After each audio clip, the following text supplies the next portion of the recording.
One day I came home about 5 or 6 years ago, and my air conditioner, I had had a consistent problem, was not working, and I had a freon leak, and it was 100 degrees.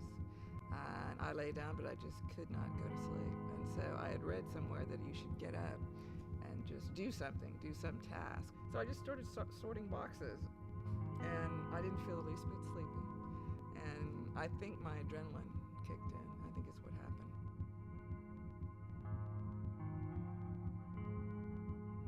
The thalamus is the gateway to the cerebral cortex. If we want to perceive any stimuli, light, sound, and so on, everything goes through the thalamus. The MRF here keeps the thalamus online, awake, so that we can be conscious and awake. Now those areas, when the activity in the MRF goes down in response to other hypnogenic centers, then we can go to sleep. The brainwaves change entirely, and we go into a phase of sleep where the brainwaves become fast and very active. And that's what's called rapid eye movement sleep, which is generally the state of sleep associated with dreaming. In that state of sleep, the brain looks like it's awake, but the muscles are all totally relaxed. So the brain is going a mile a minute, but your body is functionally paralyzed, which actually prevents you from getting up and running around. I'm going to do an experiment about the effects of sleep deprivation on the body.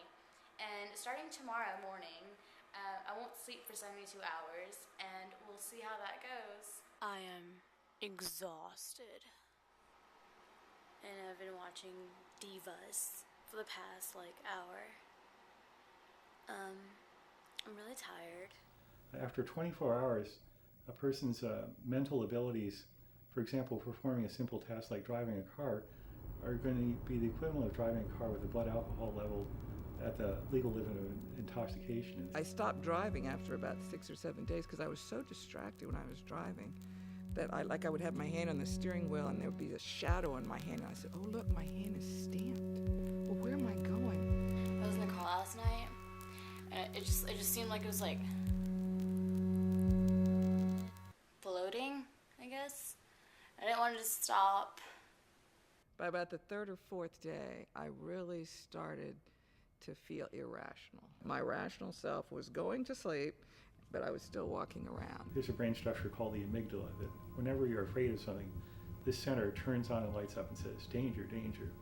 Well, it turns out that after 24 hours of sleep deprivation, the threshold for activating that signal goes down, so everything becomes more dangerous. I started to think things that are like your deepest fears or your deepest fantasies. Like one of my fears is getting burned. That maybe I'm going to wake up and I'm going to be in this burn ward and all this life that I'm living is just kind of a dream. So here you are thinking that real life is a dream and you're dreaming.